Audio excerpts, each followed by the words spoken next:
Good evening, everyone.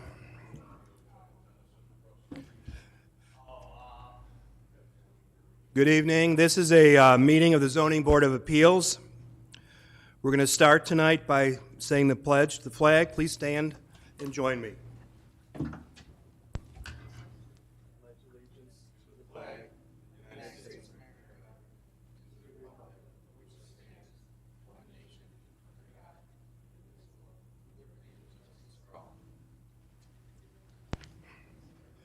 Welcome, everybody, tonight. Just a couple announcements. In the event that there is a fire emergency or any type of emergency, the exit doors, there's one here, there's one there. Go out the doors and exit the building. 5, 6, 7, 8, 9, and 10. 9 and 10? And 10. Second. Any opposition? Okay. They are now adjourned. Second of all, if you don't want to hear the final outcome of any matter, you can call the town clerk's office in the morning, tomorrow morning, after 9 o'clock, to hear the results of any given petition. Now, would the deputy clerk please call the roll? Member Nichols? Member Schubert? Present. Member Phillips? Present. Member Gray? Present. Member Carr? Present. Thank you.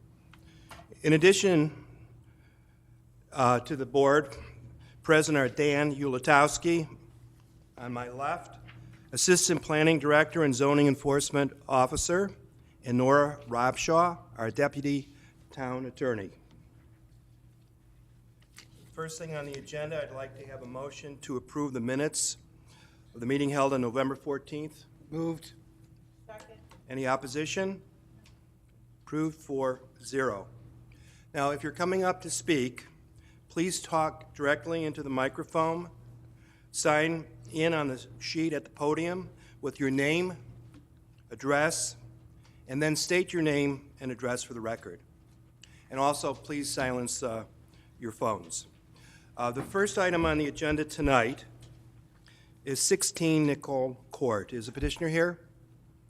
Come forward, please.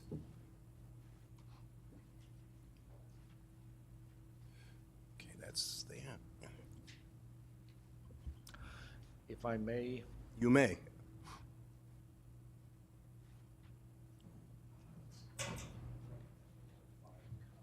Oh, this is, okay. All right. You want to put this up on the? Yeah, then everybody can see it. Do we have this already? Is it? We're going to put it up on the screen. the variance request is for a standby generator, and we had several contractors come out, and they all basically said if we want to stay within the current regulations, where that X is where it had to be. And that puts it about 3 or 4 feet from our patio and maybe about 12 feet from our neighbor's patio. The lots are all very small. So as a result, we're requesting a variance to put it on the side of the house, which makes it a lot more agreeable for all parties concerned. That's it. Just a quick question. Have you discussed this with your next door neighbor who is on the side? Yes, he's happy. If the variance is approved, he's happier. Anyone else on the board have any questions? Anyone from the public have anything to say on this, one way or the other? Okay, thank you. The hearing then is closed. Do I have any motions? Second. Any opposition? Thank you. Thank you. Okay, the next item is the Gill petition.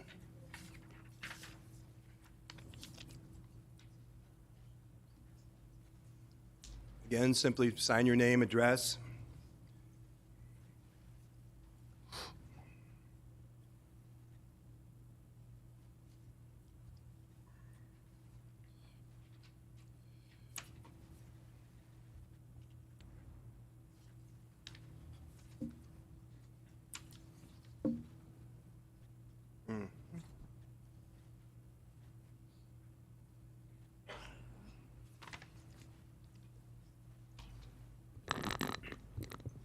Hello.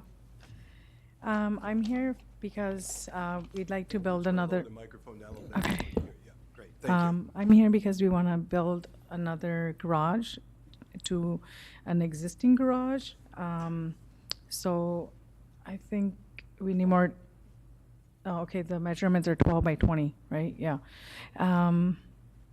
And that's what we need a variance for. Sorry, this is my first time. I've never done something like this before, so I'm not really, I don't know how much more information I need to give right now.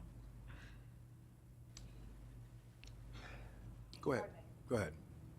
So the purple box would be the extension that you're proposing? Yes. Okay. Yes. Do you have an attached garage to your house already? Yes, we do. Okay, so that's going to be integrated with the already attached garage? Yes, Okay. yes. That was the only question I had. I wanted to make sure I was reading it properly. Okay. Have you talked to your neighbors about? So, yeah, so one of my neighbors actually approached me. She called me and she's like, so what are you guys planning? Because I guess she got a like notice in the mail. So that was one of the neighbors. There's only two that would be impacted, I guess, with this, view or whatever that they would have a problem with. So she's like, that's totally cool. That's fine. She just kind of wanted to know a little bit about the procedure and what we're like trying to do. So I explained to her and she was fine with it. But the one neighbor didn't approach me and I didn't really think that I need to approach them. I didn't feel like I need to. I was waiting for somebody, like whoever got the notice would come and approach me. That's what I thought. Any questions? No, so is there a neighbor next on the other side of the pink? Yeah. There's a neighbor, that's one you have not spoken with? Yes, that's the neighbor. And their house is quite far from there. They, Yeah, I see an aerial. That'd be great.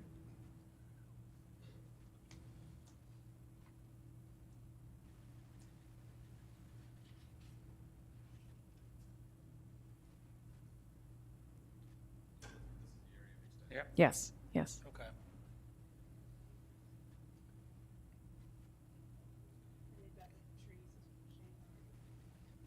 Yes, those are our trees, yeah. I'm sorry? I just want to see. Kind of buffers between your neighbors. Yeah, that's kind of like somewhat of our fence, I guess. Beyond the trees is theirs. Yeah. And the driveway's already, wouldn't really change to your. No, we don't need the driveway space at all because that garage, the only thing that would come down is our fence to our backyard. Yeah.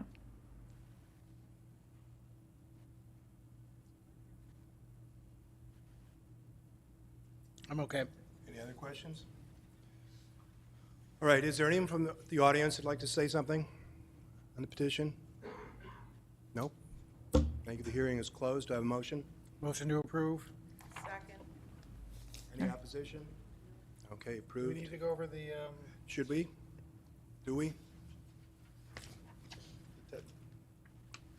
Yeah, go ahead. Go ahead. all right, so we find there will not be a change to the character of the neighborhood. There are no feasible alternatives that the petitioner could undertake. The change to the neighborhood would not be substantial. There will be no negative effects to the physical or environmental condition of the neighborhood. And it may be self-created, but that should not be the only determining factor, so. So again, all in favor? No opposition? Okay, approved. All right. Thank you so much. Thanks for coming tonight. Could we leave now? Huh? Okay, thank you. Yeah. Next, Sheridan Pediatrics. This is for the installation of a generator. Hello, I am Jacqueline Montemage from Bammel Architects, representing Sheridan Pediatrics for this variance. And could you speak up a little bit, please? Yeah, sorry. So we are seeking a side yard variance and a rear yard variance to install an emergency generator that would provide emergency refrigeration for their vaccines that is required by New York State. So that little black box is the generator, and it would be enclosed by a fence. So you have absolutely no choice to put this in. Correct. It's mandated by New York State. Yeah. So it's emergency refrigeration backup for their vaccines in case of a power outage. And that exact location is where the utilities are available, which is why we're putting it there and requesting the variance. Board, questions? I just have one question. What, I can't tell what direction, what's, what's downward? What's around you? Where you see Grover Cleveland Highway? Yes. Is- Okay, got it. And it says commercial? Oh, what is that? Yep. So there, if you want to go to the street view, there is a house next door, but if you go to the Google Maps, you can see that there's a ton of tree Yeah, I was just cover wondering where there. it was. Yeah.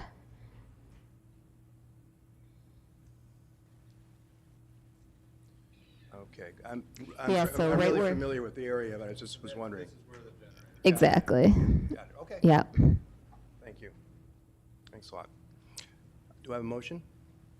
Move. Wait a minute. I forgot. I'm sorry. Got to close the hearing. Is there anyone here in opposition to this matter? Yes, thank you. No one? Okay, hearing's closed. Yes, make sure to sign. I did. Yeah, you did, thank you. Okay, I'll make a motion. I think she did an okay job in the top, or in the application. yeah, Yeah. I think so, yeah. But thank you. Do I have a second? Second. Any opposition? Okay, approved. Thank you. Thank you. Thank you for that catch. All right, where are we now? We are on number four, 5195 Main Street, please.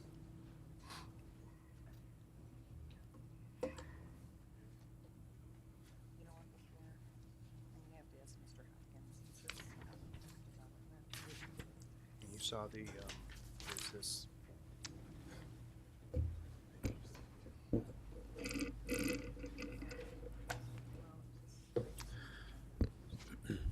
Good afternoon. Tom Fox, Ellicott Development Company, here again for requested variance for Clear Vision Triangle for 5195 Main Street, the Mosey property. And before you get started, I just want to, I was looking through, I recall you're associated with Ellicott Development. Yes. And I did want to remind the board and the petitioner that this is one that I did have to recuse myself from, as I do have active litigation representing Ellicott, so. Thank you. I didn't want to interrupt. Sorry for interrupting. I appreciate you pointing that out. Thank you. Here today to join me as well at the request of the board at the last meeting, David Cruz from Passero Associates, our traffic engineer, and then also Sean Hopkins as well to talk about today's item. So I'll just go through the few slides here again, just to remind you of what we're requesting here. Project site here at Main and Forest. You can see at the northwest corner of the Mosey, the existing patio space where the red star is what we're talking about. So if we jump to the next slide, here it is in the background here. You can see the hooked space. You can see that 2-foot masonry wall that's there today and the recessed area at the corner, which was an established clear vision triangle for a visual from Forest looking to the east-northeast down Main Street when the project was initially approved some 10 years ago. We've now been through 3 tenants in this space, and we're excited to welcome soon Steelbound Distillery, who was hoping to be in there early next year, but we're targeting now a March-April opening for them. One of the things we're talking about with them as part of this request is to enclose the patio space. Several issues in the previous occupants or tenancies with this space has been, and I think this describes it well here, has been the disrupted visual, I think, into the restaurant space and how that's affected their business. It really doesn't project out, to the streetscape, the activity inside. You don't have a good visual because of the recessed front facade there under the covering to the restaurant space, and this is dark and unwelcoming. So our thought is that we enclose this space on the outside here, and I've got drawings to show this, enclose the opening on the east elevation there under the hook sign on the right-hand side on North Forest, to create that as part of a seasonal or four-season space, year-round extension of the interior dining space to the outside, and it would be done so with very transparently, as I'll show you. So next slide, please. Thank you. So these are just plan view on the left. The area in yellow on the left-hand side is the existing open patio space, and you can see that chamfered corner in the covered area right here to establish that sightline triangle from North Forest to Main. These elevations here, the blue elevation here looking directly to the south from Main Street is at the top left here. Again, what I've done is highlighted on the right-hand side here the glazing in yellow, just to illustrate that it is heavily transparent. It'll be clear glass, non-tinted, and we've really limited the verticals in this area as skinny as we could structurally. We don't have much new load to carry with this roof area, so we've really skinnied those down to make it a very transparent presentation and maintain as maximum visual as we could. We do have a large column here that is existing at the main corner, which is right here. It's about 2 foot square that's existing that we would be butting into on both ends. Next slide, please. This is just a quick perspective sketch, again, to try and show what I was illustrated on the last slide. Again, here's that existing 2 foot wall, the open area patio space underneath here, and the yellow areas, we're not presenting any yellow tinted glass, but just to illustrate clearly here that the yellow spaces would be all clear glazing.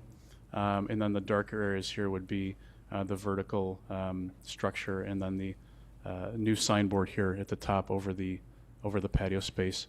I just want to illustrate, so with our design and the intent here, although with our traffic study that we submitted, or the sightline detail that was submitted by Passero, where we don't feel that because of the signalized intersection that the visual through here is required based on DOT requirements. We have still, through our design, maintained this very transparent presentation. I will also just note that when you do approach, northbound on Forest here towards Main Street, with this bit of setback here and where the crosswalk is further up, pretty close to the intersection, you're able to pull up in a vehicle well shy of that crosswalk space and have a visual all the way down about 1,000 feet, at least to Union, before you even get into that crosswalk space. So I just think that's important to note, past all of this proposed new corner here as well. So next slide, please. Sean, do you want to?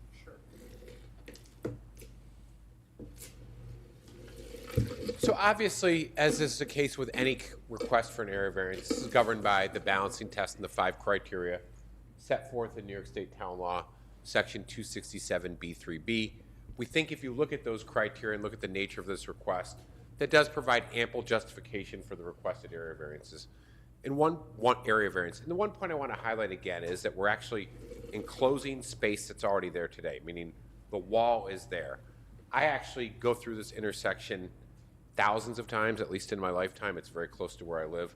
And what Tom said about the sight lines is exactly true, meaning if I pull up to that intersection, I did it again today just to check, and look to the right, which is to the east, and I'm heading south, you can literally see clearly all the way down to Main and Union. So all the way down to the Walgreens. So the criteria, whether or not the granting the requested relief will result in undesirable change in the character of the neighborhood or a detriment to nearby properties, the answer is no. Again, the space is there.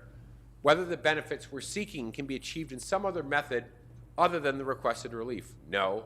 Basically what we're trying to do is, I think many people know that space, it just has not been successful in the past decade in terms of restaurant space. And while I'm not a retail expert, I think Tom's opinion is right on point. That corner area feels dark and just isn't very prominent. We now have a well-known tenant that wants to go there and literally just wants to take that outdoor space where you can sit today, and to the extent you're exposed to any risk, and now just enclose that. Whether or not the request is substantial, and again, in that instance, the criteria is whether or not there's any harm. We think there is not.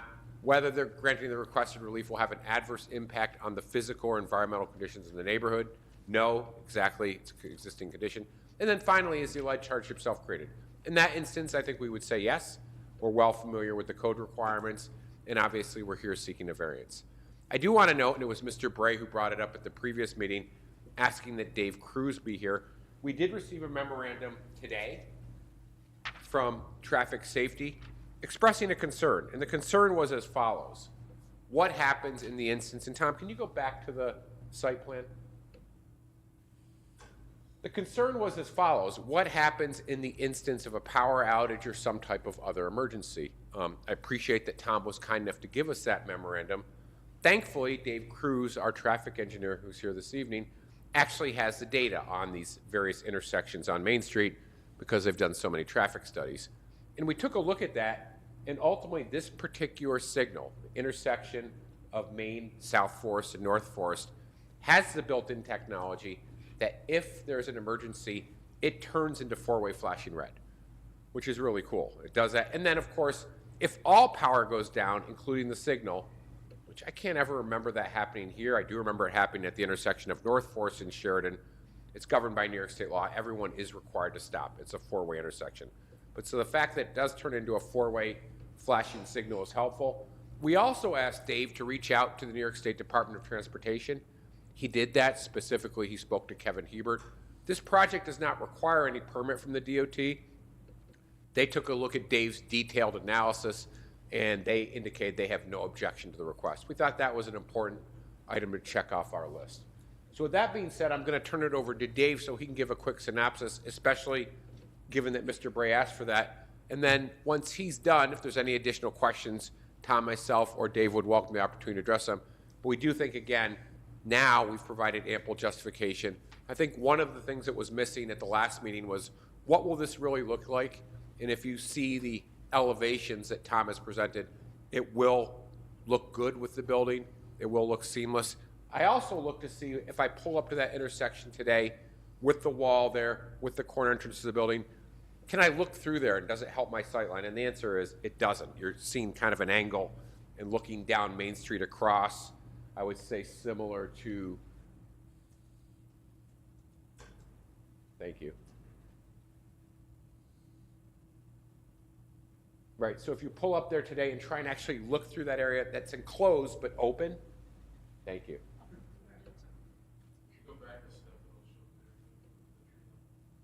Just now, if you can go the other way. There you go. See, you really can't. I mean, that's not really, from a traffic safety perspective, that view through that opening, it's not doing anything. It's just not far enough. So we understand Chris's memo. We all work with him very often. But I think we've responded to that, and thankfully, Dave was actually able to check very quickly on how that intersection operates in an emergency situation. So with that being said, Dave, if you could just give a quick summary, and I think all of you have gotten his written analysis that provided ample justification for this request. So Dave? Thanks, everyone.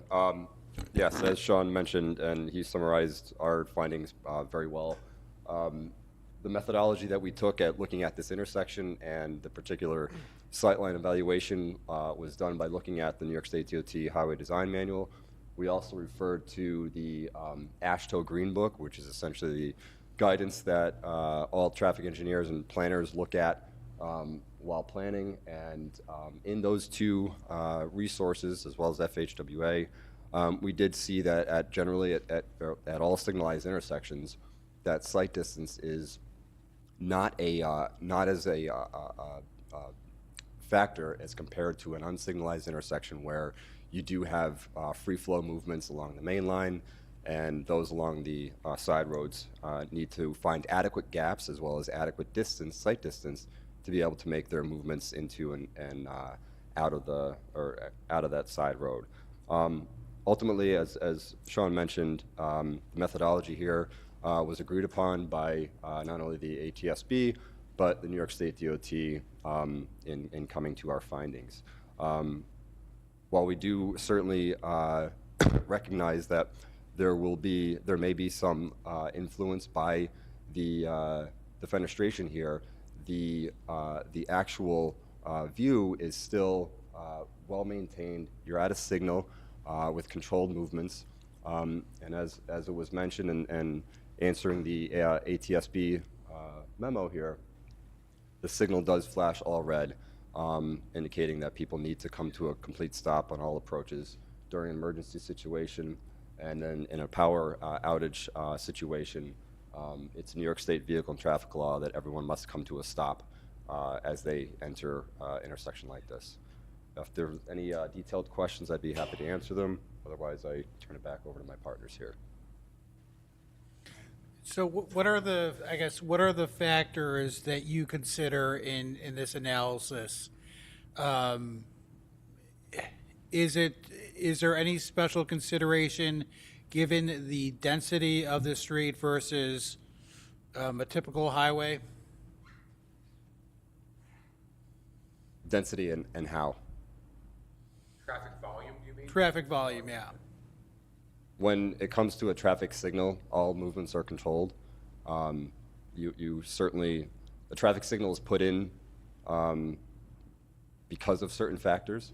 Some of them being volume warrants, because it's just that there's enough traffic there that warrants people to be able to get out of particularly side roads. They're also put in for perhaps safe crossings, especially at schools. In other locations, in other contexts, they're put in because of sight distance concerns. They can be very helpful. Years ago, we worked on a traffic control warrant evaluation in the city of Auburn.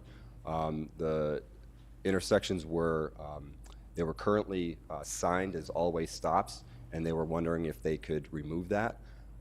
By all other measures, from a safety aspect or from existing crashes and volumes, the stop signs were not warranted. Always stop controls were not warranted. However, we determined that they were justified to remain in because of sightline impacts, and in that case, that helped. Same thing here. Had a conversation, as part of my conversation with DOT, we did talk about similar intersections in different contexts or similar contexts. We talked about the city of Buffalo, but there are other examples along Main Street where there's very similar context here, notably right out here at the signal at Cayuga. That stop bar is actually further back than this location here, even further limiting any sort of sight lines from that location. Not to say that not everything is just because it happens at one location, it should happen here, but it is, those can be viable representative intersections to consider as part of the evaluation. And that doesn't look at, I guess, it doesn't look at pedestrian safety or anything like that. That would be outside the scope of your review, correct? No, in the sense that pedestrians are always encouraged to cross at signals. This is not by definition, but essentially by definition, pedestrians have the safest ability to cross a road or cross an intersection at a traffic signal, because I'm glad all of them do that. Excuse me? I'm glad every pedestrian waits for a walk sign, so. I unfortunately can't speak to irrational behavior by people. That's not something that anybody can. But there are, especially now, DOT has upgraded that intersection and most signalized intersections, and they're undergoing these upgrades throughout New York State to improve the visibility of traffic signals, as well as improve the accessibility and visibility of pedestrian crossing signals. All right. I don't have any more questions. I've got, If I had them, it wouldn't matter. what? Oh, that's right, I'm sorry. That's okay. Could you put the December 19th memo back up on the screen? Just have. Okay, I just have a concern about the recommendation here that this petition be denied. Do either one of you have any comments concerning the recommendation? And I also will point out that the traffic signals, believe it or not, at that corner have been replaced recently. So the drawing that was up there was not what it is now. They've actually been replaced with The new system. I'm sorry. Go ahead. I was going to say the information that we have on file for this traffic signal is current. It was taken or actually obtained by us from the New York State DOT after they made the upgrades. And it was done in connection with another project on your agenda, 5226, 5228 Main Street. We did a traffic study for that project. That's, Mr. Schubert, why we have the current information. Yeah, but given the recommendation that this be denied, do you have any comments on? Well, no, that's our response. Our response says, if you actually read the point, what's in italicized, Go ahead. about making sure that in the event there's a signal with this situation, that if there's an emergency situation, that it has the ability to turn into that flashing situation. This particular signal, and again, maybe because it's newer than others, actually has that technology. In an emergency situation, it turns to all flashing red. And what I want to And also, Chris may not have known that, and again, you know. That's why I was asking. and what I want to clarify too is that AASHTO, this is certainly taken right out of FHWA. I'm familiar with this this guide here. The old style, and what I can say to this is that DOT is upgrading signals, especially Region 3. They're actively doing this at all signalized intersections. But Region 5 here, most signals are this way that we've worked on, or at least the ones that have been recently updated. The flashing indication has been typically to do a yellow flash on the main line and a red flash on the side roads, where you would essentially be, that's a two-way stop control, and you would be looking to have the adequate sight distance for those events. But in this case, and in these updated safety protocols that DOT is implementing, these signals are much safer, or at least they operate in a safer manner these days with the all red flash, which this way it eliminates that confusion. In fact, I just drove through an intersection right next to my house a few days ago, very busy. It was flashing yellow on the main line, flashing red on the side. People were still stopping on the yellow. That in itself can create a bigger issue than somebody even maybe trying to get out on the side there. So,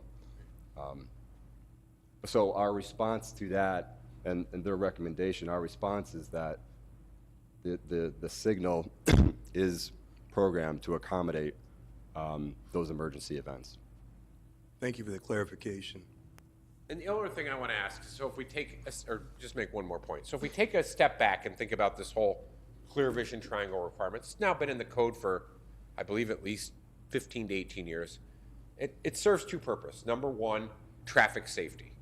You know, is the failure to strictly comply with the clear vision triangle requiring a traffic safety issue? And I think the answer to that is no, and I think we've demonstrated why. And then secondly, as Mr. Bray said, probably just as importantly, if not more important, is pedestrian safety. And again, given that those walls are there, this will have no negative impact on pedestrian safety. And probably as a person in this room who's walked through that intersection more than anyone else by a magnitude of 10, because I walk almost every day and that's on one of my routes. I mean, generally speaking, on Main Street, most pedestrians do cross at the signalized crossings because otherwise it just simply is too dangerous. So, I mean, if it's 9 o'clock at night, have I ever not crossed? If I crossed in front of my office at 5500? Yes, but generally I don't. And then I do think Dave's analogy of looking at other intersections along Main Street, for example, if we just step outside the town hall, look at the intersection of Main, North Cuga, and South Cuga, all of the buildings are built closer to the street. And I don't think there's any issues with it, but it's not an uncommon situation. People can already sit in this space today. I actually think it's safer now that it's enclosed. I mean, it's going to have more structural integrity. And if in that somehow situation, which we all hope will never occur but can occur anywhere, a car veers and hits into that area, again, I think it'll be better than it is today. So with all of that, and given that we now have, you know, firsthand expert opinion from Dave Cruz from the traffic engineering firm, respectfully we would ask that you grant the relief. And again, we welcome any more questions you have. Thank you. You're welcome. Anyone from the public have anything to say? Step forward. Okay. Hearing is closed now. Do I have a motion? I'll make a motion to approve with conditions. Okay. What are the And the conditions? conditions are, number one, the glass has to be clear with no tint. No window treatments or signage on the glass. Anyone else? Brian? Add anything to that? Is glare an issue? Tom, can you respond just to make sure? The two Glare? conditions, are you okay with clear glass? Yes, and in terms of any blockage on the glazing itself, yes, we can accommodate that. Thank you. Yes. Yes. No glare. Is there anything we can do? I'm just worried about, Glare from, will it be like a, just imagine trying to, there would be glare from the windows would make it difficult to see through.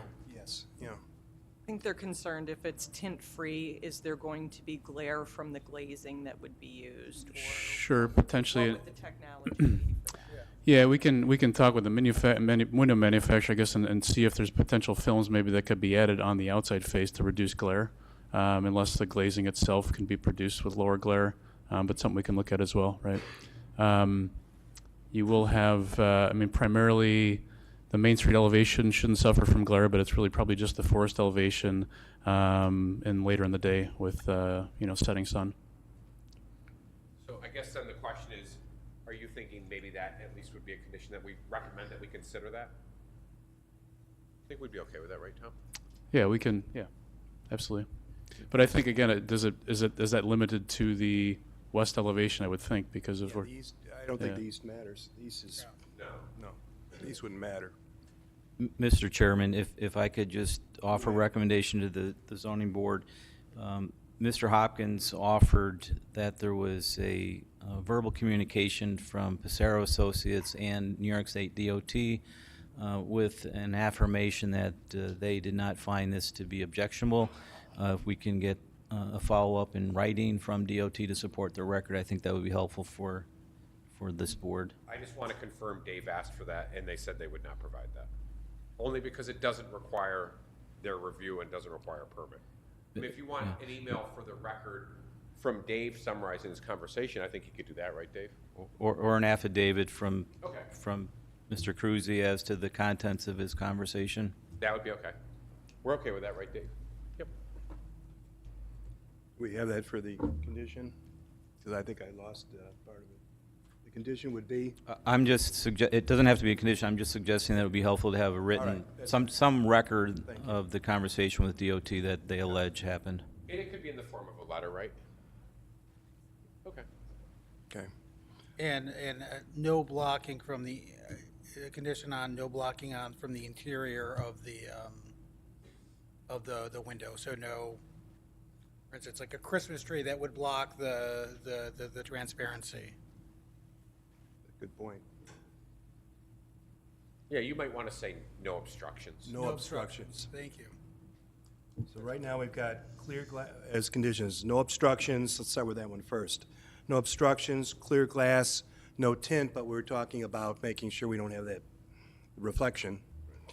No window treatments, of course, and no signage, all as conditions. I'd be fine with it then. You fine? Yep. Okay. Oh, and did you put the condition about a letter from? Well, we weren't gonna make that a condition. Okay, We were- we'll get that to planning department. Yeah, We'll get right, that it's to in the board. record. Okay, all in favor? Aye. Opposed? Yep, so approved 3. I'm sorry? Yes. Yeah, he knows. Yep, 3 with 1 recusal. So 3. Thank you. Thank you. That's all right. Thank you. All right. Yeah. Okay, now we've got, now, as I said before, 5, 6, 7, 8, 9, we've already voted on, and I think it's 10, to adjourn those items. So that brings us now to number 11. I didn't know there were that many items being adjourned. Yeah, 5226 and 5228 Main Street. And I just want to note, I'm sure Mr. Hopkins will tell us this already. It says in here that the building will be 54 feet in height. It's actually going to be 55 feet in height, but I'm sure you'll tell us more Yeah, about so we what did that all submit means. some updated elevations that we'll present. So good evening once again, Sean Hopkins on behalf of the applicant. Also with me is Tom Fox and it's 1097 Group LLC on behalf of Ellicott Development. We're here this evening in connection with the proposed mixed-use redevelopment of the two contiguous parcels at 5226, 5228 Main Street. Tom, if you go to the next slide. I think we all know the project site. It's the former George's Market. Just to acclimate everyone, obviously we're just talking about across the street. Key Bank, two-story office building, Wendy's, the Tops Plaza, the collision shop. My house would be about here. And this parcel is kind of narrow, but very deep. Next slide. So the site's slightly more than 1 acre in size, 1.1 acres. Until recently, it was zoned general business district, and it had that zoning classification since the town did a town-wide new zoning code way back in 1976. And then in connection with the planning process for this, we were specifically asked to consider rezoning to one of the town's new mixed-use districts. So the town board on September 5th of this year, this says GI, it should be GB, rezoned this particular site to from GB to TI4, which is one of the new mixed-use districts created by the town in 2019, and also did issue a negative declaration pursuant to the State Environmental Quality Review Act. Next slide. So here is the site plan. I'm just going to talk about the highlights. We're proposing a 4-story mixed-use building because we're now in one of those mixed-use districts, unlike the old traditional GB. It needs to be pushed up closer to Main Street, which it has been. We're showing 10,930 square feet of first-floor commercial space, 30 upper-floor apartments, and 66 parking spaces. We're also showing an emergency access easement out across the office building to North Forest Road. That was done based on consultations with Krista Halt, the town's senior fire inspector. And it's also important to note that before we even filed a site plan application for this project on November 20th, what the layout reflects many meetings we've had with many stakeholders, including town officials. Way back when we started this, Tom, in 2022, we originally showed a drive-through. That was not well received by anyone, including the plan department. So the plan does reflect a lot of comments. One other comment that came up during the rezoning process that we're hoping we can provide is a cross-access to the Tops Plaza. We think that would be very helpful. Benchmark owns that plaza. Bill Palladino, as well as Dan Howard, who here's this evening, has had discussions with Benchmark. We appreciate Dan made the initial contact, and those discussions are continuing. So before we get site plan approval, we'll have an answer there. Our goal would be to have that cross connection. And as you know, once you cross into that Tops Plaza, there's a lot of parking, there's a lot of space. Next slide. There's the landscape plan, just to make sure it's clear that we will be adding some additional landscaping on the site as part of the site plan review process. Next slide. One thing that's really important is what we're proposing in terms of this mixed-use building being 4 stories at this particular location is consistent with the most current version of the town's adopted comprehensive plan, specifically in connection with the creation of those mixed-use districts. This figure 6A, which denotes the locations in which these mixed-use districts are appropriate, was included, and we fall in that purple area, which was designated as traditional areas, hence the TI4 zoning approved by the town board on September 5th. Next slide. And then if you look at figure 6, which is the more the town-wide plan, it also designates this particular site as appropriate for commercial mixed use. Not surprising given where it is. Next slide. So the elevation plans. It is important to note that this project, because we're in the mixed use districts, requires review by an additional committee, which is the Design Advisory Board. Brian Slevar from Carmina Wood Design is the project architect. And we did make an initial presentation to the DAB during its meeting on December 13th. We thought the project was relatively well received. There will be a second step in that process, which is known as Design Advisory Board or Design Review Application. And we did submit some updated elevations on December 18th that reflect a couple of changes. I'm going to turn it over now to Tom quickly because he's been really involved with the architectural aspects of the slide to give a quick overview of that. So Tom, if you could just highlight the next slide. Thank you, Sean. So just In terms of the elevations, I did bring some materials this evening to show the board that were presented at DAB as well. We've got a mix of materials and colors and texture on the exterior of the building, as you could see here and in the previous slide. It's a cementitious panelized material product from Nichiha, brick and smooth panel textures, and some other textured panel in the gray area as well. Some wood tones in those vertical sections. I think it's important to note with the length of the elevation, the steps that were taken to break up the length of the long elevations, the east and west elevations, the mix of materials, and then the projections of those wood sections, the taller sections there, which give us some additional height along those side elevations. The front elevation is primarily a brick texture material, a decorative signage element. You can see 5226 that would occur. This would be a lit decorative sign element that would project off the building as well. And then if we can see in the previous slide, the treatment here along the east elevation facing towards Union, the heavily glazed first floor, the intention of that being a commercial use, highly transparent glaze with some, it's hard to see here, but there's some canopy structures that occur here along the front rep and the front elevation and down the side, which would be an aluminum product with tiebacks, create some additional shadow lines and some interest down at the ground level. So part with that is the first variance, which is the next slide. I don't know if you want to jump on that or I can start it out. So we need several variances. And the first variance is area variance number 1, which is the maximum height. And keep in mind, until September 5th of this year, we could have built to 65 feet. Again, we asked for a rezoning based on input received, but until then, all the way back from 1976, as of right, you could do a 5 or 6 story building with a height up to 65 feet. The new zoning classification, TI4, and 4 denotes 4 floors, lowers this down to 45 feet. So we did submit some updated elevations yesterday that reflect a couple of changes that I'm going to highlight. Number 1, the height to the main roof line, here, I guess I would call the tallest point of the main roof line, is 48 feet, 3 feet over. The height of what I would say the primary roof line, to these 4 sections, is literally approximately 45 feet. Makes sense for a 4-story building. But then we also do have what we showed yesterday as 2 rooftop stairwells that project beyond that to 55 feet. Those are denoted in the blue arrow. We've taken a closer look at this again today, and what we're going to do is, it's because of the size of the outdoor amenity space on the top floor. Tom, do you want to go back to the site plan? One more. So the 2 stairwells are located here and here, and this is what's really primarily triggering any height variance beyond 3 feet for that one portion of the building. They extend up to 55 feet. So we took a closer look at this. Per the current size that we're showing for the outdoor amenity space on the top, we would need 2 stairwells. It's a fire code issue, I believe, right, Tom?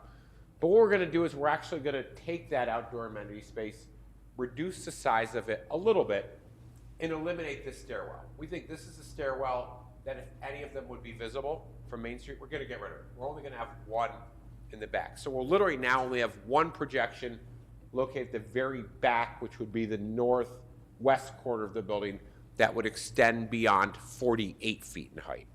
But it does require variance for 54. In your code, unlike many other codes, rooftop stairwells are just not excluded from building height. That's fine. Various other things are, chimneys, rooftop mechanicals, et cetera, those aren't. So now if you go back to that slide, Tom, I was presenting, that's the height variance. Next slide.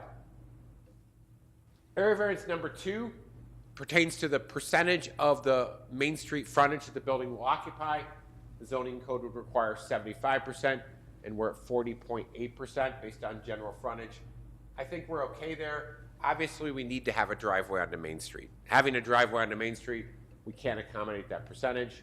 Variance number 3 pertains to interior green space within the parking area. Strict compliance would require 5%. We're at 3%.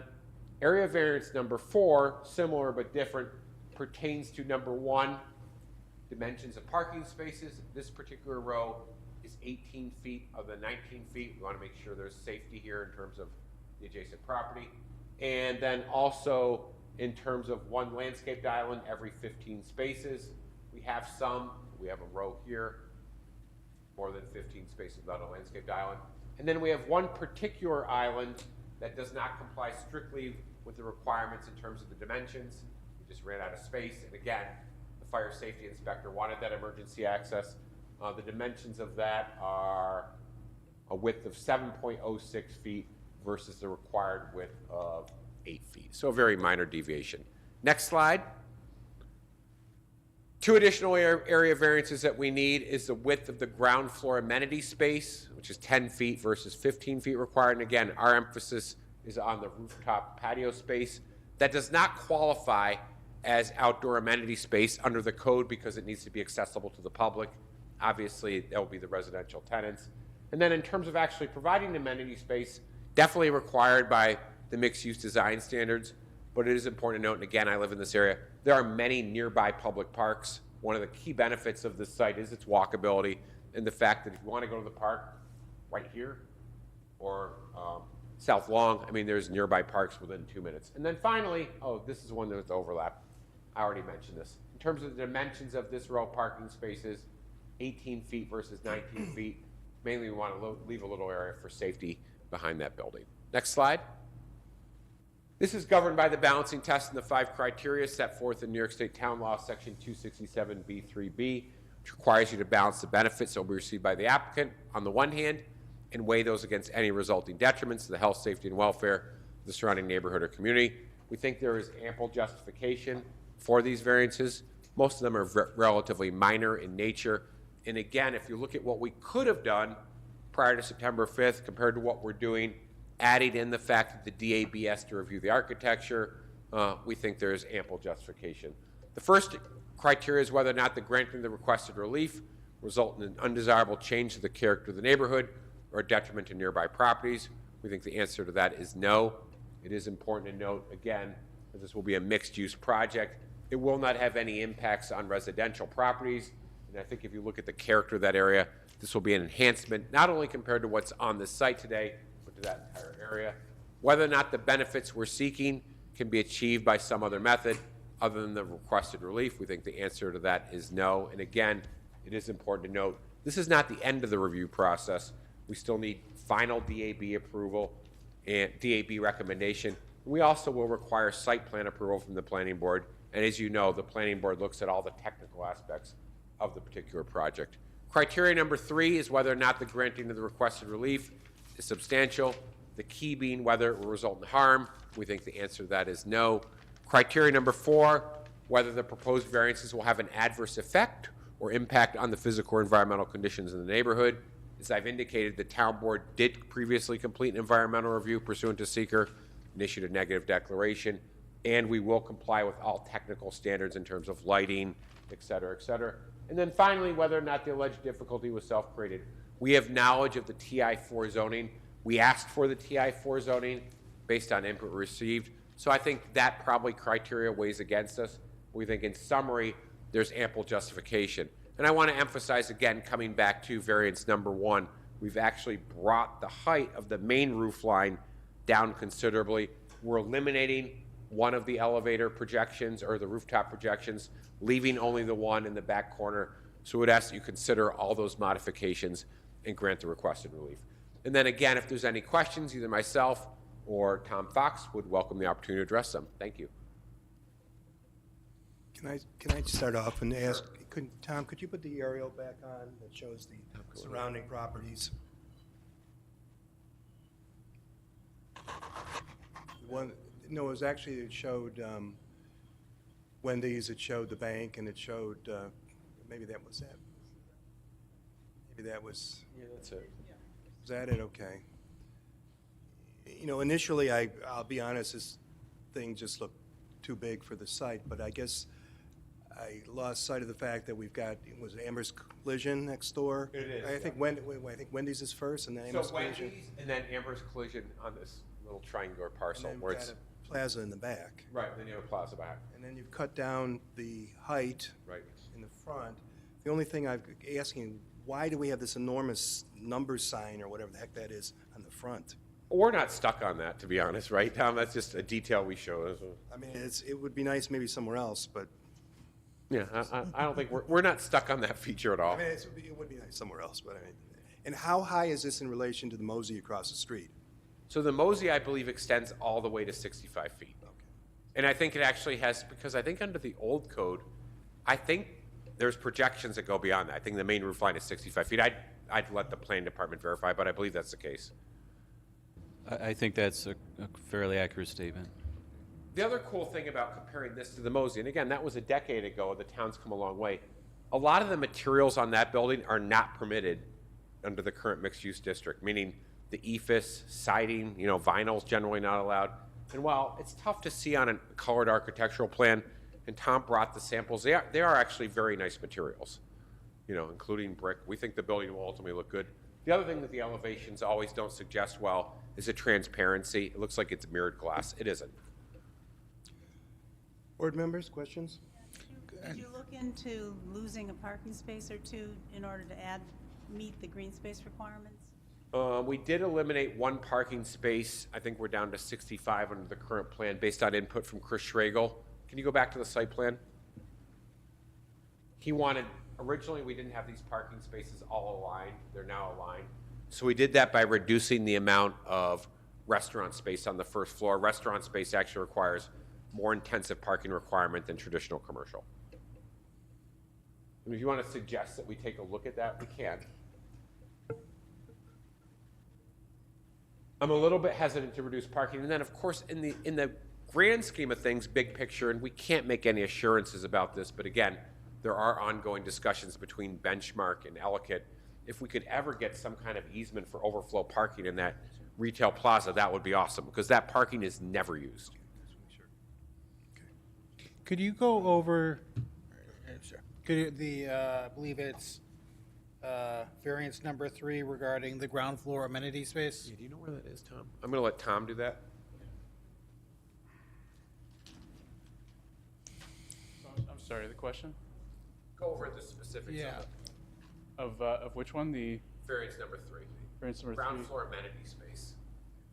I think it's in front of the building. That's number 3 here is the parking area. Oh, variance number. It's Yeah, number so- 3 on my, Yeah, Go to the next slide. so I believe Next it's, slide. it is this look, yep. Go to the next slide. It's that front yard area, Yeah, right go to the here. next slide. Next slide, yeah. There it is. There it Shows is, it the same number 5. thing. yeah. Yeah, number 5, ground floor amenity space dimension of, so it's this green space out in front, the 10-foot setback. So, Member Bray, the project previously relied solely on the roof area for the amenity space, which they can do. It's just not large enough. So the applicant is allowed to use the westerly yard. The westerly yard is I'm sorry, you're right. is also eligible for amenity space, and it doesn't have to be for the public. It can be solely for the residents of the building. However, if you're going to use a ground floor amenity space, it has to have a least dimension of 15 feet. In this case, they do not have a dimension of 15 feet. I believe their side yard's 10. That's correct. 10 point something feet. And I'll just add to that, as Sean mentioned, we've gone through many design versions in 2-3 years now with this project, going from something much more heavily built with the drive-through and everything else. In terms of where we ended up today, one of the biggest challenges we had in designing this site, because of the narrow width of it, was to accommodate fire apparatus on site, to be able to treat the long side of the building in case of a fire. So ultimately, what we ended up doing was, starting at our eastern property line and projecting over. Our east wall is in the nearest potential place it can be for the fire apparatus to be able to hit that side of the building. And then working off of this west property line to the minimum setback we needed there. We ended up getting a very skinny building that's was challenging within a few feet to lay out for residential, but we were able to make it work. So taking out an additional 5 feet to accommodate that 15-foot setback would really be detrimental to the interior layouts. Because I think in the end we're about 44 feet in total width. With a double-loaded corridor, you get very shallow apartments. So it was a great challenge, but it worked out within a few feet. And then is the entire first floor commercial space? Yes, a commercial space. At the rear, you do have, so our residential entrance is right here in the back location. And you do have a small area back there for package collection, a small little lobby. But, the ground floor Total gross footage is around 10,000 feet, and I think we're maybe using 300 square feet back there for where the stair and elevator hit, and the small little entrance area for package delivery and that sort of thing. Not a huge area, 30 apartments, but you know, today with all the Amazon deliveries, we've been making those package rooms larger and larger to accommodate that. So aside from that, it's all commercial all the way up to Main. Thank you. Ellen, anything? No? Yes? Looking into whether you could add additional, swap out green space for parking. Yeah, the only issue we would have with that is it would put us below the required number of parking spaces per that district. Otherwise, we would just do it. Yeah, and then go for variance for the parking. Typically, that's not been very well received. We'll leave it at that. There is ample parking behind you.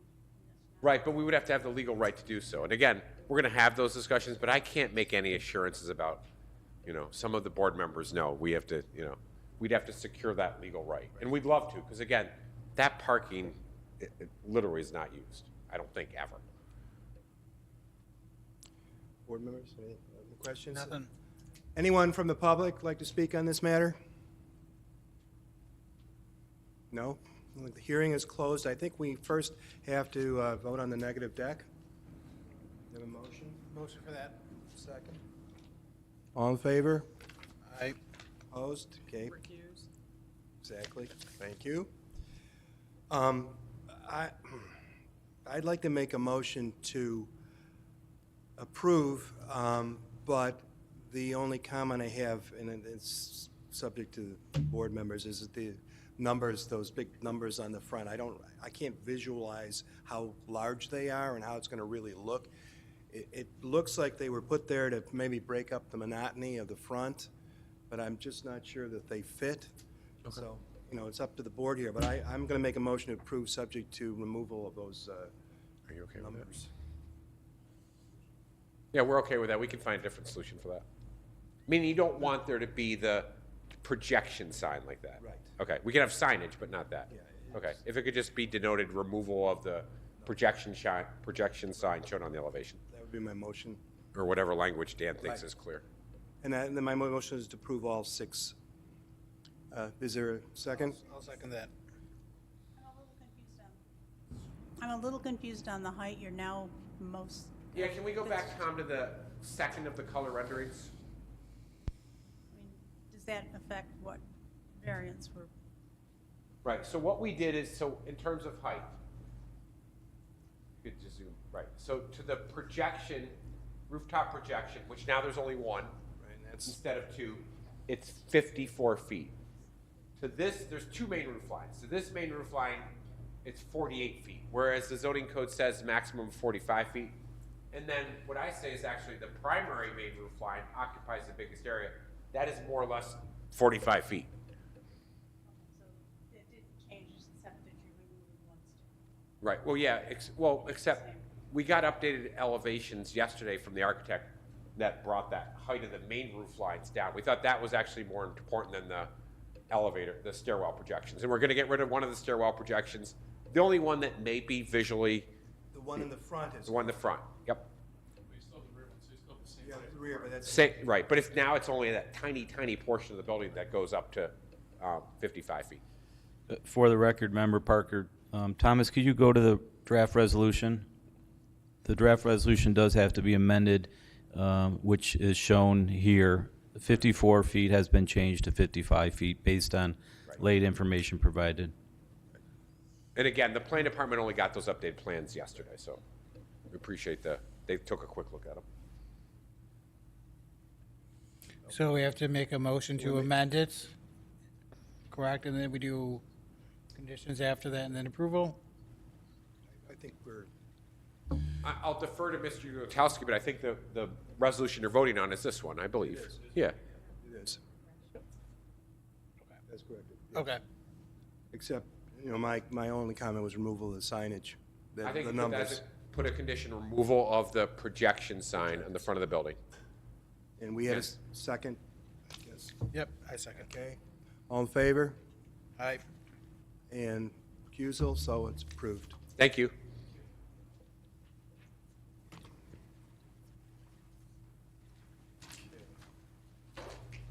And that brings us, yeah, I gotta get so much stuff.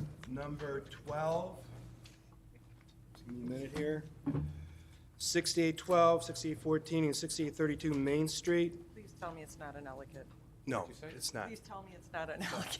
No, it's not. Bliss. You can participate.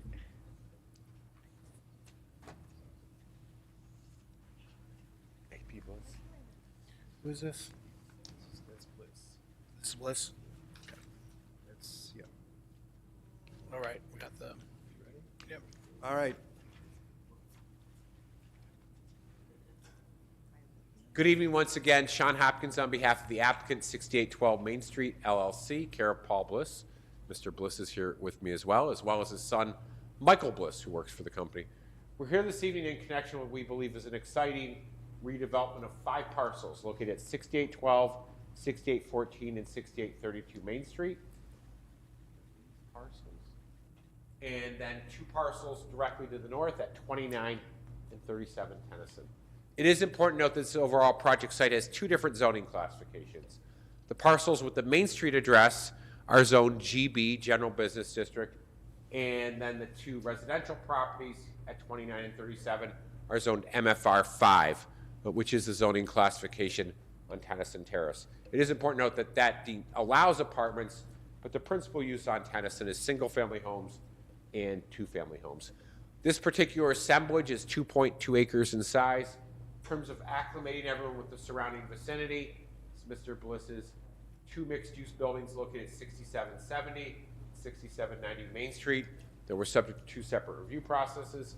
This is where Paul is currently constructing mixed-use building and townhomes at 6842 Main Street, which came in front of you approximately a year ago. This is what I always call the Fridays Plaza, even though Fridays is long gone. There's now a Mexican restaurant. This is the drive-through for the bank. It's also important to note that Paul's 6842 Main Street owns that sliver of property directly adjacent to the site for access. This parcel has also been zoned, the GB portions, since 1976. And as I indicated, really the goal here is to bring these 3 projects together in terms of pedestrian access, vehicular access, so we think it's the missing piece in the middle. Next slide. It's just a closer view of the particular site. And you can see the existing building that's located along the frontage. You can see Paul's 2 successful mixed-use buildings located directly to the west. And here's where, if you drive by, there's a mixed-use building under construction. Next slide. This is what's on the Main Street frontage today. I think we can all agree a relatively outdated and obsolescent commercial plaza. Highlight some of the features, obviously, in terms of architecture, nothing to really speak of. No green space in front of the actual plaza. I've been to this plaza actually sometimes, not that often, and nothing complies in terms of access aisles, et cetera, et cetera. Paul's been looking at this for probably the better course of a decade. The opportunity finally arose to purchase it, and we closed on the purchase of this particular site, as well as the 2 adjacent parcels a couple of months ago. Next slide. It's a survey that just shows where that existing building is today. It is important to note where those 2 houses are. And the house located on 37 Tennyson, both houses will be removed. There will be no development in terms of buildings on that parcel. We're going to leave it as green space, stormwater management area, and we've also had some discussions with the town about trying to provide maybe a little playground area or something else. Those discussions will continue. Next slide. Okay, concept plan. What we're showing is a building that is both 4 stories and 5 stories, and I'll show you the actual color rendering in a second. 15,000 square feet of first floor commercial space. Paul has been very successful in leasing his commercial space. And if you look at the 2 buildings located directly to the west at 6770 and 6790, the primary commercial tenants that he's been very successful attracting are more office-related than retail-related, which is good in terms of parking, good in terms of compatibility with residential tenants. So we think it'll be more of the same. There's also been a couple of what I would say lower intensity destination-style retail tenants who have expressed an interest.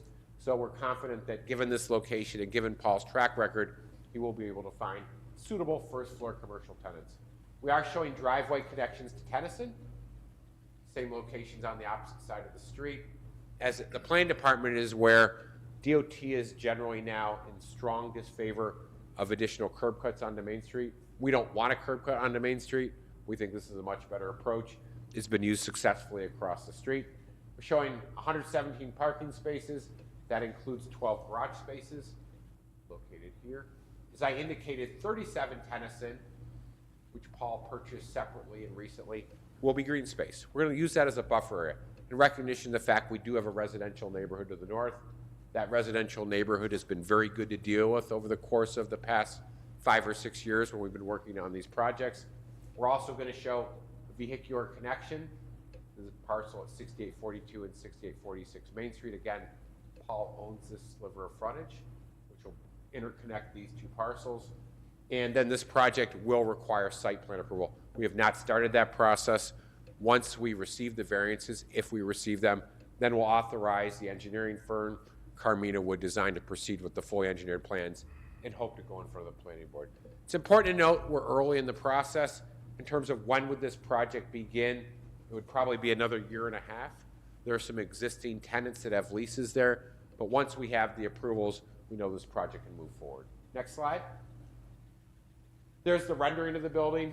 This denotes 6770, 6790, and then this particular building.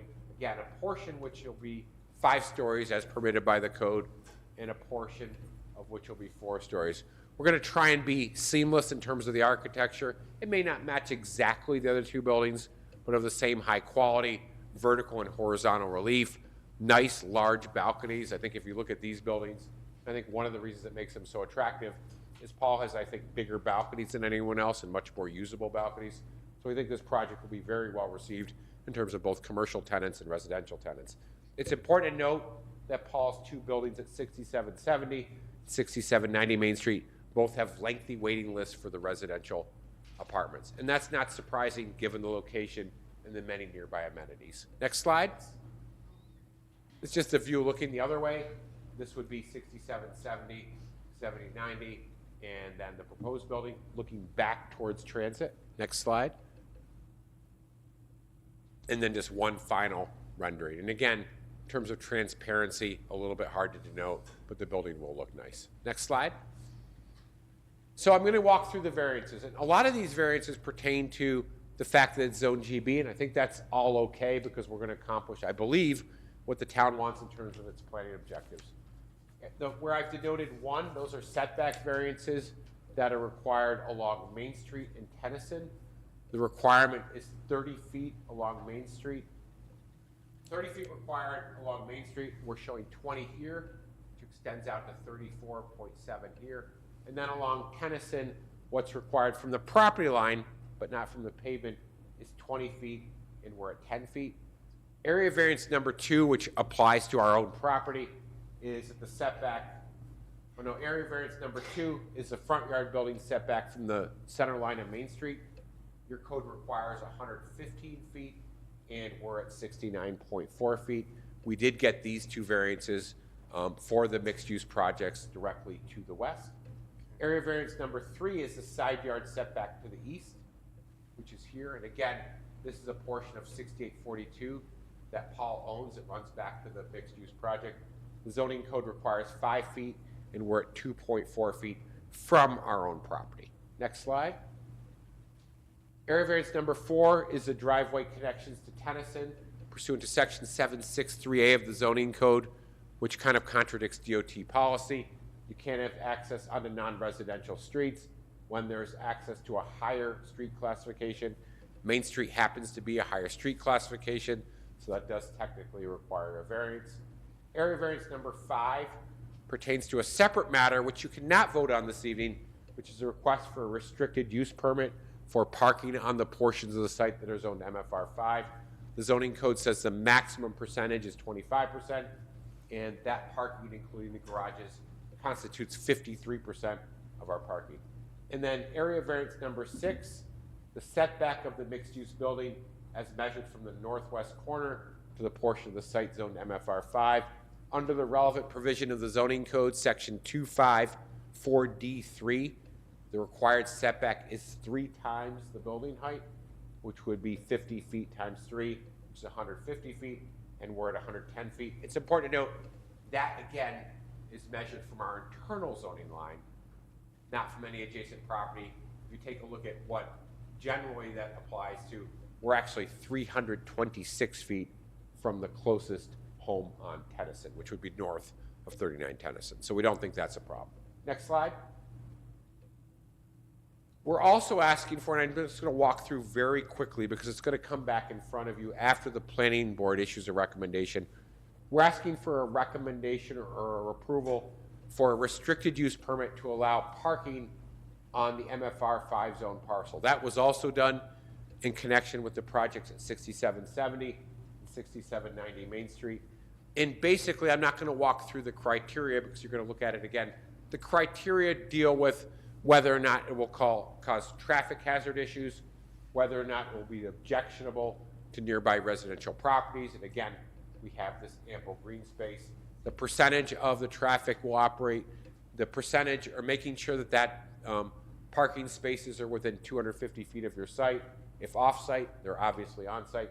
So we think we can meet all those criteria. And again, after the planning board has issued a recommendation, which is required under the code, we'll come back and present that.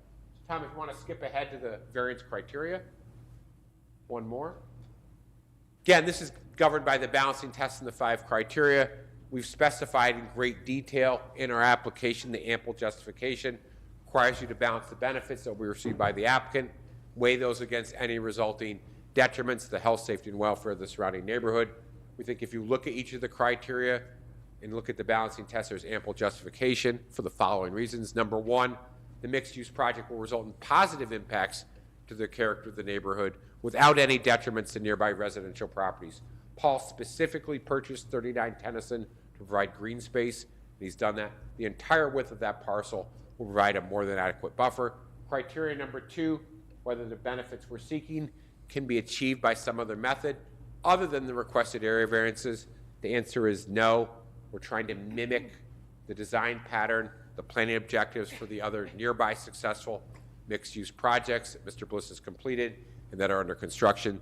So I think we meet that criteria. Criteria number 3 is whether the requested relief is substantial. We think the answer is no. There will be no harm. Criteria number 4 is whether the granting the requested relief will have an adverse effect or impact on the physical or environmental conditions of the neighborhood. As I indicated on the previous project, we acknowledge the fact this will require site plan approval. It will comply with all technical standards, so we don't think that is a relevant criteria. And then finally, criteria number 5, whether or not the alleged difficulty is self-created. We certainly acknowledge, we know that it's Zone GB and MFR 5. Those zoning classifications have been in place all the way back to 1976, but that cannot be the sole basis for your decision. And we think if you look at the overall balancing test and the 5 criteria, there is ample justification. If there's any questions relative to the presentation, the planning objectives of the overall mixed-use project, either myself or Mr. Bliss would welcome the opportunity to address them. Thank you. I've got one, maybe it's more of a comment. 1 and 2 you've already obtained on the west property. Can we go back to the slide? Number 1 and 2, I think you said that already. You already. Let me make sure. Yeah, 1 and, I think you So said no, 1. 1 and 2, yeah, similar variances we already obtained on the property right to the west, yes. Wouldn't 4 be the same too then? Because that's a connection Go to next slide. Tennyson? Yes, 4 and also 6. All right, so these are all things we've. Yeah, but a different project, different board. I understand, but it's still. Yeah, and we're not saying because those were granted, these have to be granted, No, yeah. I understand. The nicer thing here, really the one that I think is actually most important is the setback of the building from the residential neighbors. And again, Paul deliberately purchased this site. We're all 326 feet from the closest residential property, so that's a more than adequate setback. Board members, questions? Would the petitioner be open to a condition of a prohibition of building on 37 Tennyson to sort of make that permanent? So the question is, Mr. Bray has, would we be okay with a condition that prohibits any buildings on 37 Tennyson? Yeah, I mean, there is a building there today. If you want to, 30. That's the green space. yeah, it's you're looking to permanently restrict that one. Permanently restricted. Yeah. Yeah. Take that building down. It is coming down. Go to the next slide, right, it's the green parcel.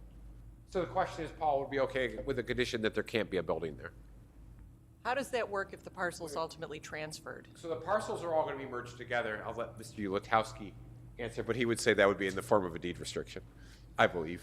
I That have. would be my hesitancy.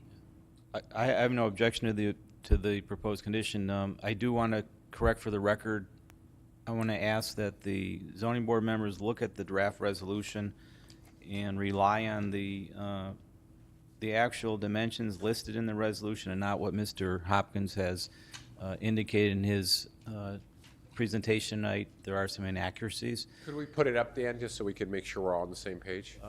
So Mr. Hopkins also said that you could not act on one of the requests. That is correct, but that is not before you this evening. That would be a special use permit request for a restricted parking area. That is not before you. In my opinion, you can act on all 6 requests for relief that are listed in the resolution. Right, and we're agreeing they'll have to hold a separate hearing on that Yeah, after. that would come at an additional time after the planning board We offers agree. a recommendation. We absolutely agree. I just wanted to give an overview, since we're here, of what that will be. And the inaccuracies you... The inaccuracy is with respect to the east yard. The required east yard is 25 feet, whereas they're providing, I believe, 2.4 feet. And there were some other inaccuracies, and his order may have been confusing for you because we listed these in the order that they're shown, and so I just wanted to bring that to your attention. Thank you, Mr. Ulatowski. Thank you. On. And in the end, it doesn't really change the merits of what we're proposing, but again, Dan indicated this technically under the code needs to be 25 feet. I guess I would again acknowledge we own that property, so no harm. I guess let's go back to the question Mr. Bray had. Paul, do you? My only concern is if the town Well, I think you're saying, you'd be okay with a structure, I mean, if we have to put a water thing, a stormwater thing, you're saying any buildings. Correct. I want to make sure that, there isn't a bait and switch in the near future Sure. where, something gets put there. We're okay with that. What's the depth of or the size of that parcel? I think I have it labeled somewhere. It is a separate parcel. Yeah, because if it gets merged, you want to describe it It as, will get merged. as the rear, whatever. I believe it's 100 feet. I don't know if, Tom, you can verify, but you're right, because ultimately these parcels will be merged, so we'll have to reference the northernmost. Yeah, I don't know if you would note it as the lot formerly It looks like it's identified as 90 feet. 37. Okay.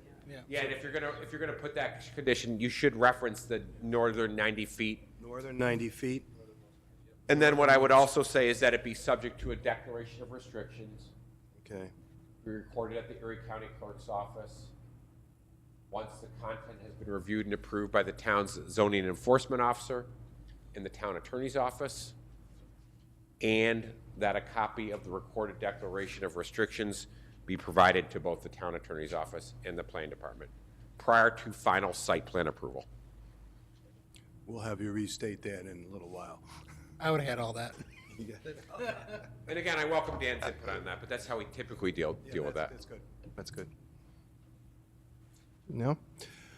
Anyone from the public that'd like to speak on this? Come forward. Just state your name, and if you would mind signing your name and giving us your address, please. Sure. My name is Kathleen McHugh, and I live at 64 Tennyson Terrace. I would want you to somehow guarantee that he will not put anything at 37 Tennyson like he says. He says he's a good neighbor, and he isn't. We've had issues with him before for things he's promised us, and when we've talked to him, he said, I never said that I would do that. I said, I would try, or maybe. But when I talked to the other neighbors, we were all at the same meeting, and none of us heard that. For that huge property that he is building behind Tennyson, he told us he was going to leave some of the landscape that was there. He got so close, he took out some of the neighbors' trees on their own property. There is no barrier like he said there would be. I also want to make sure that this is not attached to those buildings, that there are going to be driveways from the buildings behind through onto Tennyson. He told us the driveways would be going onto Main Street and onto Transit Road. Do you understand what I'm saying? No. I think No. you want them coming out onto Main Street, not going onto Tennyson, Okay, so right? once they I don't leave- think it's physically possible for them to go out to Transit. No, not the property that he's got here. The buildings behind there that he's been working on now. Construction now. All we hear is noise, noise, noise, noise, noise. He's been building for how many years? When did you first build the first one at the corner of Tennyson and Main Street? No, it was before COVID. Okay, 2018. Constant construction from Can I some. interrupt you for a Yes. second? Because I want to address your first concern, which was about the green space. And I think you've heard a lot this evening about Mr. Bliss having purchased the property at 37 Tennyson, and you've heard the board say, we're going to make him, as a condition, if this gets approved, we're going to restrict his deed. He's going to have to go through certain filings with the Erie County Clerk's Office to restrict him from building on that space. So, you know, Okay. Mr. Bray, that I was... trust you. I'm sorry, but I don't trust him. But I just want to make sure, like, that you understood what was happening there and what Mr. Bray and the chair were saying, that, I mean, does that address takes that care first of that. concern that you had? The other Okay. concern is the properties that he is building behind Tennyson Terrace. It seemed like it was almost like landlocked. Because it was behind Tennyson, it was behind the plaza on Main Street, it was behind the corner at Main and Transit, it was behind M&T Bank. It's in the middle there. I want to make sure that he is then not connecting those properties there to the properties he's trying for here, to have those driveways connected with this property so all that traffic can go on Tennyson. We already have enough there. We have the senior home on Tennyson Court that everybody has to cut down our street to get to. Our street is so heavily trafficked, it gets over 60 cars an hour. They put a double yellow line down the center of the street because people were speeding so much. Did you ever hear of a town street that has any type of lineage on it at all? No, it's only county streets. But that was to slow cars down because we have so much traffic. And if you've ever been at that corner, you're taking your hands in your life if you're trying to make a left-hand turn, either onto the street or off of the street. And I'm actually happy that he's not going to have parking in front where the current plaza does have it, because they park at a diagonal that they have to pull onto Tennyson, and it's so close to Main Street that people making a right-hand turn don't realize someone's pulling out of there, and it's not enough space for a left-hand turn. So that part I appreciate. But I don't appreciate them infringing, keeping coming down further and further down the street just because it's mixed multiple dwelling. Multiple dwelling to me on our street means duplexes or maybe fourplexes, but not these huge 5-story buildings with mixed uses.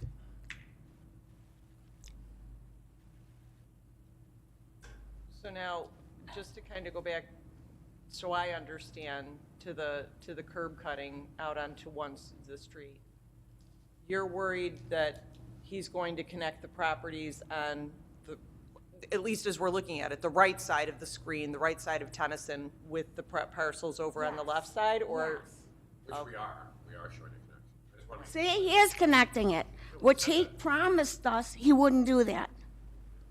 We questioned that when he had us in his little office telling us all about that huge building he was putting up behind our houses. We just acquired this. No.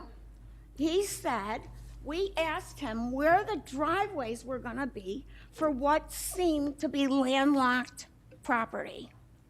And he said, onto Transit by M&T Bank and onto Main Street by Citizens Bank. But you understand that as we're looking at this, he can't possibly, exit this parcel onto transit. He would be crossing over somebody else's property. He can't do that. I mean, you Well- would at least agree to that. He's limited in that respect. Well, he lied to us because we questioned that. So we thought, well, maybe he got an easement from them. Okay. But you would agree with me that in a perfect world, you couldn't expect him to do that. Yeah, but I do want to, I want to Well, make sure. he's pretty sly. He seems to be able to control a lot of things he wants. I don't want to get into character assassinations and arguments. I just want to I don't think kind of we are. distill this down to, thank So you. what we're showing, this really isn't in the jurisdiction of this board, but it'll come in from the planning board.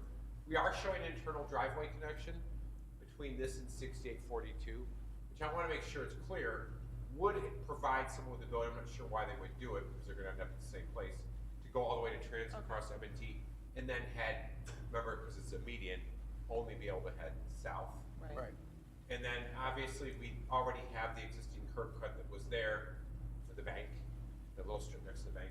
And then we are showing two driveway connections on the test. We think it actually makes sense to connect the parcels. It's something will be looked at further in terms of the planning board. It's not in front of you, but I just want to make sure, I don't want to make it seem like we're not doing that. We are showing it. Thank you for clarifying that for me. Mr. Chairman and members, if I could just offer some assurance to the resident here. This is just one aspect of a review. When I said that what is not before you is a special permit request for a restricted parking area, everything in the zone MFR5 will come before you if the planning board recommends that there should be parking allowed accessory to this mixed-use building in an MFR district. At that point in time, you could place a reasonable condition to address the residents' concerns, or you could see if the planning board will be placing such reasonable condition in their site plan review authority, and or if our traffic safety committee, who will also be weighing in on this, if they think it's a bad idea to allow for the interconnection of the two parcels. So it's not necessary that you weigh in on this particular concern at this point in time, but I just wanted to reassure the neighbor that there are other opportunities. This is one hearing before the zoning board. You will be notified as soon as Mr. Bliss files a site plan application. Anyone within 600 feet will be notified of a public hearing for site plan approval. Additionally, after that, there'll be another hearing before this board for a special permit request to allow for this parking area within a MFR5 district, which would be accessory to this mixed-use apartment building. So there'll be other opportunities for you to raise these concerns. So I just wanted to make that known. Thank you, Mr. Ulatowski. Thank you. Thank I you. appreciate your time. And thank you very much for your comments. Is there anyone else that would like to speak? I think I have a question maybe ahead. for Mr. Ulatowski. The variance regarding local street access, could you explain that a little bit more in depth? Sure. Our statute is somewhat antiquated. It indicates that commercial uses shall take primary access from the higher. Just a minute, just a minute, please. Okay, go ahead. So our statute indicates that commercial uses shall take access from the higher hierarchy of a street network. In this case, that would be the major arterial, which would be Main Street. Right. Ironically, DOT in their current policy and practice is asking that any commercial development or any other major development take access from a lower hierarchy street. So it's highly unlikely DOT would allow for access to Main Street here and would ask that the developer provide access from the lower hierarchy street. So our statute is behind the times. But they do need relief from it because that's how it's written. Yeah, it's probably a provision in the code that someone should probably take a look at some point. That's good to know. I guess, would it make sense to only allow a left-hand turn outside of that parking lot onto Terrace so they're heading towards Main Street? That way they're not? It's a dead end. I mean, Tennyson, Okay. Tennyson, you don't go anywhere. Oh, actually, you can get to transit. And then you Let come me- back, let me and then you show come how back I- south. Yeah. So you can go to here, but then you're going back this direction Right. because there's a median. Yeah, that's true. And there's no attempt for us I don't think a lot of traffic leaves Paul's project now and heads that direction because it really doesn't get you anywhere. Okay, You know, if you're going anywhere to the north, you gotta go to the signal, because of the median. so we're really talking them going down, not far down on a local streets. Paul, is there any reason? I mean, the people you see on those streets that don't live in the neighborhoods are people test driving cars for the car dealerships. Those are the people I see. Right. Yeah, any other comments? But if we need to put some signage or anything to discourage, that's fine. We have no problem with that. I'd like to close And it. I do want to note one other thing. So on this particular project, this only came about relatively recently. So the extent there's references to previous meetings, this project, you know, didn't exist at that time. I want to make it clear we weren't. We understand. Thank you. And if there are neighbors that want to engage in future discussions, we'll meet with them. We always do. That would be a good idea. And then finally, I want to note, because I think it was important to the resident who spoke, we are agreeing with a deed restriction, which will be a permanent legal protection. That's green space. Thank you. I can't hear you. Anyone else like to speak? Back? No? Yes? No? No? Okay. Thank you very much, though. Okay, the hearing's closed. Now we have a motion on the negative deck. Anyone like to make a motion? Moved. Second. All in favor? Aye. Opposed? Now, on the main subject matter here tonight, the 6 area variances, do I have a motion? With the one condition that we discussed earlier. You want to make the motion? Moved. Okay, and the condition, would you like to Yeah, restate so you that want me to try condition? and state it, and Dan or Tom chime in? So that the parcel, the northernmost 90 feet of the project site be subject to a declaration of restrictions to be recorded at the Erie County Clerk's Office that shall prohibit any buildings from being located on said property. A draft of the declaration of restrictions shall be provided to the town attorney's office and the zoning enforcement officer for review and approval of the content and form. Once the declaration of restrictions has been recorded at the Erie County Clerk's Office, a recorded copy shall be provided to both the town attorney's office and the planning department prior to final site plan approval. Good. Second? Second. Okay. All in favor? Aye. Aye. Opposed? I'm not sure. No, I'll say aye. You don't have? Okay. Okay. It passes unanimously. Thank you, everyone, and happy holidays. Thank you. Thanks very much. Thank you, everybody, tonight. Do I have a motion to adjourn? So moved. All right. Thank you. Thanks, everyone.